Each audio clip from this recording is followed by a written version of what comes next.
6:15 a.m. there was the Oklahoma County Sheriff's Department and the ATF actually doing a roadblock, a bottleneck 10 blocks away, checking vehicles for incendiary devices. And what about the head of the FBI anti-terrorism crew lying and saying he was in Dallas and then got a flight, but then later it was proven, credit card receipts, he was there days before? Danny Colson drove up at least 18 hours before. The credit card receipts at the embassy suites does corroborate that. So we're not quite sure why he chose to, as they say, distort the truth, but that's his deal. So the credibility, right, it was gone. I can't believe anything he says.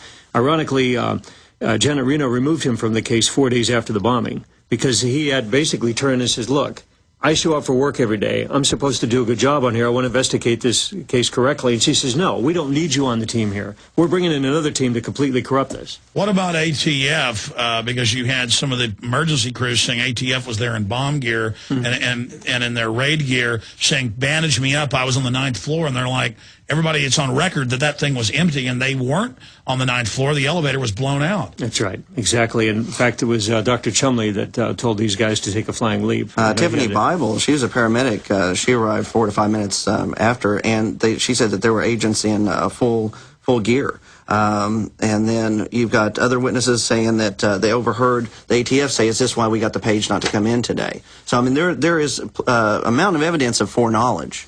The FBI evacuation of the building, a separate building that morning. And it's because a very small part of the government's involved with foreign black ops and others that this does come out. People always say, well, this stuff would come out if it was real. It did come out. Yes, and in fact, it's out in full view right now, and that's why we're able to assemble all of the information.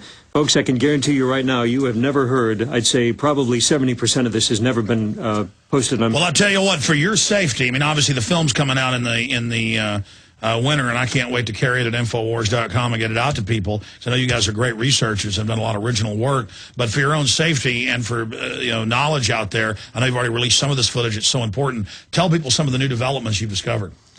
Well, we have over 10 hours of footage that hasn't been seen by the general public before, and over 1,000 photographs. We've got excellent footage of the crater. And it's completely offset from the large bite in the building. And as General Parton said, that the building, the first bomb would have been around the 3rd floor. Well, you can actually see, I mean, it's probably, 30, 40 feet offset from the small crater where the car bomb was. And then the floors are actually concaved around the 3rd floor. So you could see where, and that was the biggest bite in the building, where it blasted that out. You had people said that they heard what sounded like a rifle shot, a high-powered rifle shot, which is, it works the same way with C4. It wouldn't have been as loud of an explosion. And that's where you hear all of the survivors talking about rubble coming down, people getting under their desks. They had time to get under their desk, and then the car bomb goes off outside. The bus tilts twice. Yes, twice, 6 blocks away. 14 people were in that building, had enough wherewithal, the cognitive ability to take cover. That simply wouldn't have happened if they would have been hit. And you see the repeat with the feds. They love to have their diversion. The plane flies in, then the buildings blow up, and then no one notices the 47-story building not hit that falls in perfectly. We interview the guy who was the deputy head of emergency management. He says, yeah, there were bodies. They blew it up. Then he dies mysteriously. But, I mean, it's the same thing here. Real bombs go off, diversionary truck bomb, because the public's going to go, well, how did they get bombs inside? I mean, it's sick how their psychopathic brains work. It's criminology. They do the same stuff over and over again. And the lack of humanity. I mean, the children that were in the building. Well, it's a gambit. I mean, when you understand the military officer mind, and this goes back thousands of years, they write about it. Let's say you're Alexander the Great or you're Julius Caesar or somebody else. If you send out a detachment of, say, 50 guys into a valley where an army is at, but you want to draw them out and see their numbers, your 50 guys are going to get cut off and killed. But now your argument is that'll save 100,000 of your main army because now you've gotten that intel. The ends justify the means. And so the ends justifies the means, the noble lie. And so America needs to take over. The Arabs are dangerous. We're going to blow these buildings. And we need a Pearl Harbor level event, as the PNAC document said by the vice president, to get this done. And it's the same thing, Oklahoma City. They've got their collectivist world government. All these states were we're moving to get out of the UN and to declare the 10th Amendment, well, we'll just blow the hell out of this building and blame it on the Patriots. And that's what they did. Within 10 minutes, Bill Clinton said, talk radio, Rush Limbaugh, it's your fault. You know, and they're already digging this back up to demonize the renewed patriot movement in this country.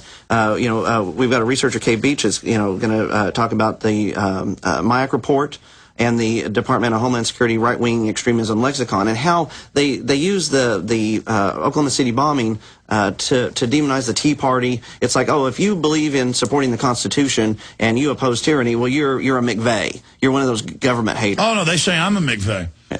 And boy, I tell you, the Southern Poverty Law Center in that Chris Matthews documentary, they call me by my first name. Oh, Alex. We're not saying he's going to cause violence, but his followers are. So now I guess I've never talked to these people, but they're on a first name basis. That's how much they're, because I know they don't like it that I talk about how they were running Elohim City.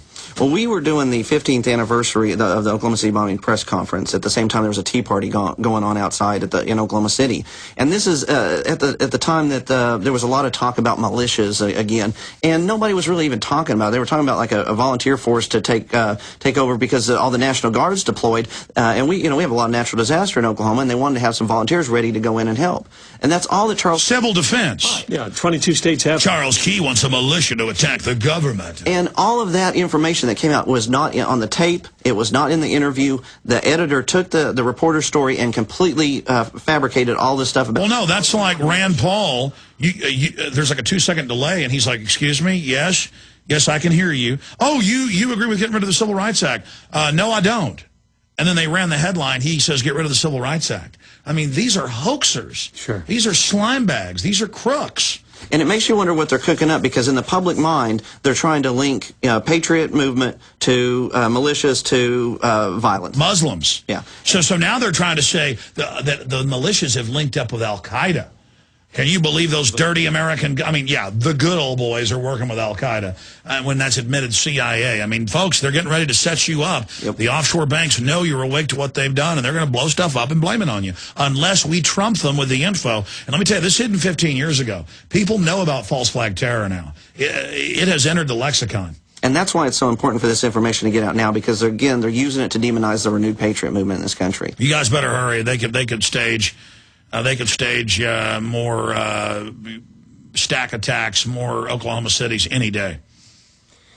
What we'd like to ask the viewers is to keep an open mind when this movie comes out, and thanks in no small part to you, Alex. I mean, you were definitely the support over the years. You were the inspiration for us to continue on. There were many times that we wanted to set this aside because literally, cognitive and mentally, it was so overwhelming. It was so bad. It was so deep. It was so far down the rabbit hole. But... well, when you know they're lying about that, then you start, everything's a lie. Exactly. Well, and that's why we want to get the truth out. I mean, I believe that bravery is contagious, and I'm a member of We Are Change, and I really take that to heart, that we have to be the change that we want to see in the world. It's an internal process. We can change the outside by changing the inside. Stay there. Final 5 minutes. Let's talk about that on the other side, because if we don't expose Oklahoma City, we can't expose 9/11. We can't expose the Gulf of Tonkin. We can't expose these false flag events. They're using them to enslave us. We'll be right back. Infowars.com.